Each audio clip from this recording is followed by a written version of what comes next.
आज हम लोग के बीच में सुबह 10 से 12 बजे से चयनित डॉक्टर निशा यादव और अखिलेश यादव ग्राम विश्वपालपुर जिला जौनपुर बदलापुर से हैं। आपका चयन बिहार पीजीटी टीजीटी दोनों हुआ और मध्य प्रदेश रोहता में भी आपका वेटिंग में नाम है। आपकी योग्यता BEd NET PhD JRF state सभी पात्रता परीक्षा उत्तीर्ण कर चुकी हैं। इस समय बिहार में छुट्टी कम होती थी और कुछ समय तक कुछ महीनों तक आप जो है शिक्षण कार्य करके भी आई हैं।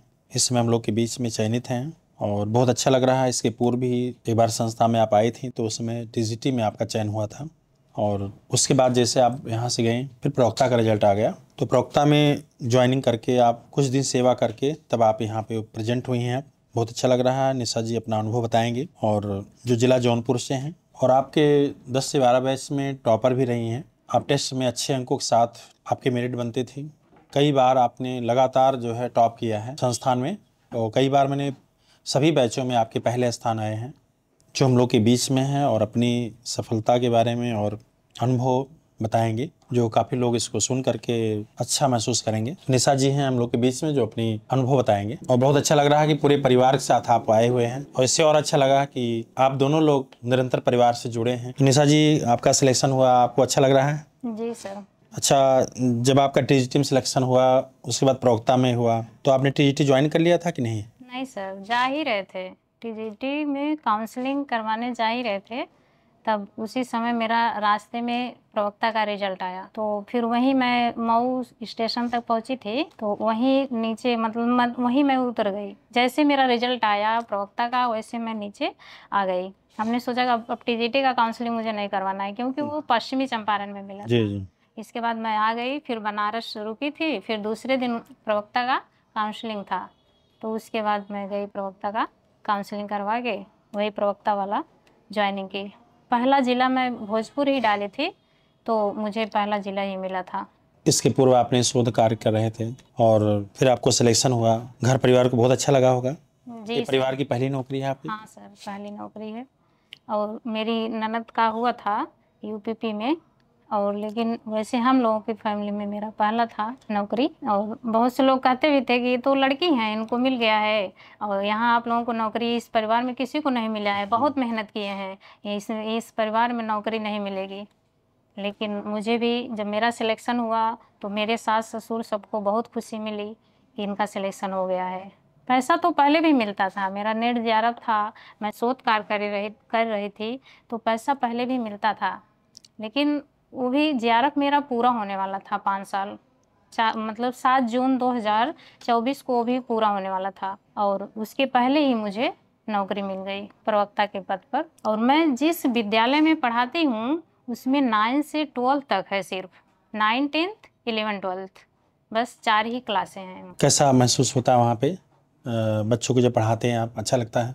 हाँ सर, अच्छा लगता है वहाँ पर क्योंकि बहुत बच्चे तो नहीं आते हैं लेकिन जो आते हैं वो भी ठीक ठाक हैं, पढ़ाते हैं।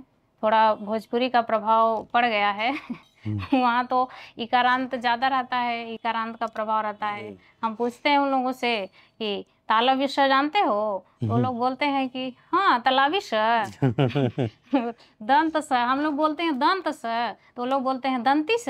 मतलब हरस्व वो बोलेंगे, हरस्व और दीर्घ नहीं बोलते हैं, हर्षी दीर्घी इन सब का प्रयोग करते हैं। तो काफ़ी सुधार भी हुआ है उन लोगों में धीरे धीरे, इतने 4-5 महीने में धीरे धीरे वो लोग तालव्य हरस्व दीर्घ ये सब बोलने लगे हैं। और ज़्यादातर मैं व्याकरण ही पढ़ाती हूँ, 9, 10th हो या 11, 12th हो, मैं व्याकरण ही पढ़ाती हूँ। बुक और लोग हैं, 3 लोग हिंदी के वहाँ चयनित हैं, 11, 12th में 2 लोग हैं और वैसे तो स्टाफ मेरा 22 लोगों का है, 22 लोग स्टाफ हैं प्रिंसिपल को छोड़ करके। प्रिंसिपल को तो वहाँ एचएम बोलते हैं और उनको छोड़ करके 22 स्टाफ हैं और 6 लेडीज़ हैं। और स्टाफ भी एकदम ठीक ठाक है, सब लोग अच्छे हैं, सपोर्ट करते हैं। और महिलाओं का भी ऐसा कुछ नहीं है जो लोग कहते हैं कि बिहार है, बिहार है, बिहार ऐसा कुछ भी नहीं है। वहाँ भी सबको मान सम्मान मिलता है, सब कुछ मतलब एकदम ठीक ठाक से रहते हैं सब लोग। अच्छा, और यूपी में जब आप पढ़ती थी तो चूँकि कोविड का समय था उस समय परीक्षा अच्छे नहीं हो पाए जी सर। तो आपका बिहार में हुआ, इससे पूर्व क्लास में आपका जो प्रदर्शन होते थे, अच्छे अंक आते थे, तो विश्वास होता था कि सिलेक्शन? हाँ सर, 21 तक तो नहीं था, 21 में कमी तो मेरी थी। सर आप तो बहुत जितना हो सकता था उतना करते थे। आप जैसे कर्मठी व्यक्ति तो नहीं मिलेंगे। आप तो इतना किए कि वो तो कहने योग्य ही नहीं है। क्योंकि कमी हम लोगों की थी, 21 में नहीं हुआ, हम लोग क्योंकि प्रैक्टिस नहीं करते थे। जो समय मिलता भी था उसमें हम लोग प्रैक्टिस की कमी थी, इसलिए हम लोगों का 21 में नहीं हुआ। जब 21 में मेरा किसी में नहीं हुआ, तब मुझे लगा कि नहीं, बहुत बड़ी गलती हो रही है कहीं न कहीं। फिर आए, तब से रेगुलर एकदम कोचिंग करते थे, टेस्ट एक भी नहीं छोड़ते थे। टेस्ट से बहुत सीख मिलती थी। क्वेश्चन जो हम बदलते थे, धीरे-धीरे बदलना छोड़ दिए और क्वेश्चन एकदम आराम-आराम से पढ़ना शुरू कर दिए, तभी अच्छे अंक आने लगे। और हम थे, संध्या दी का भी बहुत योगदान रहा। शुरू-शुरू में जब हम आए तो उन्हीं से सिर्फ़ मेरा परिचय हुआ था। उन्हीं के साथ हम रहते थे, हमेशा उन्हीं के बगल में बैठते थे। उनसे हमने बहुत कुछ सीखा, जितना एक बड़ी बहन से छोटी बहन सीखती है, उससे कहीं ज़्यादा हमने अपने संध्या दी से सीखा है। उनके लिए भी मैं बहुत-बहुत आभार प्रकट करती हूँ। संध्या जी बराबर मेडल पहनती हैं, टॉप करती हैं। जी सर। वो तो हमेशा एकदम उनका लेवल बहुत अच्छा हो गया है। एकदम एक लेवल पर रहती हैं, हमेशा पहनती थी। अच्छा, टेस्ट में कभी खराब भी हुए हैं आपके टेस्ट? कभी-कभी खराब भी होते थे सर, जैसे जब मुझे बहुत टेंशन रहती थी, जैसे आपका अगर कल मैसेज आया कि आज साप्ताहिक टेस्ट है, तो 1 दिन पहले ही मैसेज जब देखती थी तो मेरी धड़कनें तेज़ हो जाती थी कि कल टेस्ट है। जैसे लगता था कि मैं एग्ज़ाम देने जा रही हूँ। और जब आती थी तो घबराहट में या कैसे भी 1-2 क्वेश्चन ज़रूर गलत हो जाते थे। तो बाद में लगता था कि अरे इतना ऐसे कैसे हो गया? ऐसे कैसे क्वेश्चन गलत हो गया? और शुरू-शुरू में मेरा 98 क्वेश्चन से मैं यहाँ शुरू की थी और लास्ट तक मैंने 125 में 123 तक की हूँ। और जो लोग कहते हैं ये संस्था है, हम तो कभी इसे संस्था मानी ही नहीं हूँ, क्योंकि मैं हमेशा इसे माँ सरस्वती का मंदिर ही समझती थी। जब मैं पहली सीढ़ी पर कदम रखती थी, तो सबसे पहले माँ सरस्वती को और उस माँ सरस्वती के मंदिर में गुरु रूपी भगवान को चरण स्पर्श करते हुए, प्रणाम करते हुए, तब पहला कदम सीढ़ी पर रखती थी। तब अपनी इस माँ सरस्वती के मंदिर में, प्रांगण में उपस्थित होती थी, बैठती थी और अध्ययन ग्रहण करती थी। और बहुत अच्छा लगता था सर। हम तो यही कहते हैं कि लोग कहते हैं कि यहाँ आप चाहे जहाँ चले जाइए, आपको शिक्षा सब जगह मिलेगी। शिक्षा आप जहाँ जाएँगे शिक्षा मिलेगी, नौकरी मिलेगी, लेकिन जो हमारी ज़िंदगी की सबसे बड़ी चीज़ है, वो हमको नहीं हासिल होगी। वो सब जगह नहीं मिलेगी और वो सबसे बड़ी चीज़ है संस्कार। जो संस्कार है, जो इस गुरुदेव के रह करके यहाँ इस मंदिर में गुरु रूपी भगवान के शरण में रह करके जो संस्कार हमने यहाँ सीखा है, वह कहीं नहीं मिलेगा। आप यहाँ आ कर के देखेंगे तो जो संस्कार इस संस्था में, इस मंदिर में मिलती है, वह कहीं नहीं मिलेगी। क्योंकि शिक्षा और संस्कार जो है, ये ज़िंदगी के 2 मूल मंत्र हैं। शिक्षा जो है, अगर हमारे पास शिक्षा है, तो शिक्षा हमको कभी भी हमको झुकने नहीं देगी। और अगर संस्कार है, तो शिक्षा झुकने नहीं देगी, तो संस्कार कभी गिरने नहीं देगी।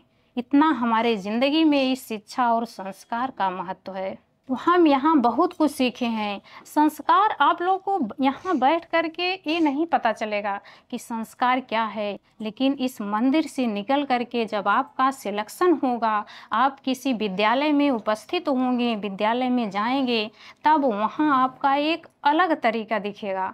आपका वो संस्कार तब दिखेगा, तब आपको महसूस होगा कि इस मंदिर से, इस सरस्वती माँ के मंदिर से हमने क्या लेकर के आया है। इतनी बड़ी चीज़ हमने लेकर के गया है कि वो आज हमारे साथ है और इस विद्यालय में हमें बहुत गर्व महसूस हो रहा है। बहुत अच्छा लगा। और आपके परिवार से अखिलेश जी का भी बहुत बड़ा, मैं देखता था आपको, समय से आपको अपना भी पढ़ते थे और इतनी दूर से मोटरसाइकिल से लाके आपको बैठा के जी फिर लाते थे, ले जाते थे, इनका बच्चे भी रहते थे। मेरी ज़िंदगी में बहुत बड़ा का हर कदम पे इन्होंने हमारा साथ दिया है। इनका भी जितना कहें उतना कम है, क्योंकि दारागंज से जिसान मार्केट लाना, फिर जिसान मार्केट से दारागंज पहुंचाना, ये सब जिम्मेदारी, वो भी बाकी समय से घर का सारी जिम्मेदारी, फिर उसके साथ हम लोगों की जिम्मेदारी और रूम का जिम्मेदारी, इलाहाबाद, लखनऊ सब एक किए रहते थे। मतलब आपका ड्रीम था सब कि आपका हाँ। सिलेक्शन होना चाहिए चाहे जैसे। हाँ सर, ये सोचते थे कि हमारा भले नुकसान हो जाए लेकिन इनका न नुकसान हो, हमारी जी। कोचिंग छूट जाए भले लेकिन इनका न छूटे, हमेशा यही सोचते थे। और हमारा हो या ना हो लेकिन इनका हो जाए, क्योंकि अगर दो चक्के में से अगर एक ही गाड़ी पहिए चलने लगेगा जी। तो धीरे धीरे आगे बढ़ने लगेगा। आपका भी हो जाएगा, क्योंकि यहाँ जो भी आया है तो सबका सफलता मिलती है। जी और सर, कुछ अनुभव ये बताना तो चाहिए। इसमें गाने की बात ही नहीं है। और बच्चा भी आया है, मुझे लगता है आपको पोएम भी याद होगा बेटा। हर मेरे वतन के लोगों, जरा आपने भर लो पानी, जो सही